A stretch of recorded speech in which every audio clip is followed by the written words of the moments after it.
In Seven Wonders, you take the leading role in developing a city who will eventually build one of the most magnificent structures in the history of the world. The pyramids of Giza and the Temple of Artemis are a few examples of the majestic structures that you may control and build. You're going to use resources to build a city, and you must also defend yourself from attack with your military prowess. So the question is, can you lead your city to greatness and create something that will be remembered forever? So what you're going to get in the box of Seven Wonders is 46 silver coins and 24 gold coins. So this is your main currency, and you're going to use this to pay your neighbors if you need to use their resources. You're going to get 46 conflict tokens, and these are handed out after every round to the winners of military conflicts. And they come in values of 1, 3, and 5. One of them for every round in ascending order.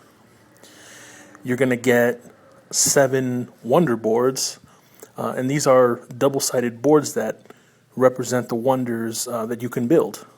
They also produce resources for you, usually one resource. And each player is going to have their own. You're going to have the meat of the game, which is the cards, and you're going to have a set of cards, 3 sets of cards for each round. So you're going to get 49 Age 1 cards, 49 Age 2 cards, and 50 Age 3 cards. And you'll only use a certain amount per game, and that's just depending on how many players you have. And every card's going to have a color and a type. So your brown cards and your gray cards, they represent resources. Your red cards represent military. The green cards represent science buildings. The yellow cards are going to be your markets and your trade buildings, I guess. And your purple cards are your guilds.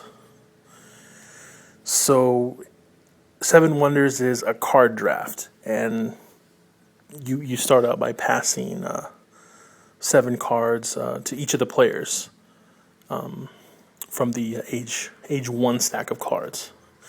And just like a draft, you're going to choose your card and pass the rest to your neighbor, and then everyone's going to simultaneously reveal the card they've chosen. And you're going to do this for about 6 turns every round. And after every round, you also give points to whoever has the most military cards, represented by these military crests. And you're going to take away points from their immediate neighbors. So it works similarly to, if you understand, or if you ever played Ra, they have the pharaohs that they count, or the firemen in Stefan Feld's The Spikerstadt.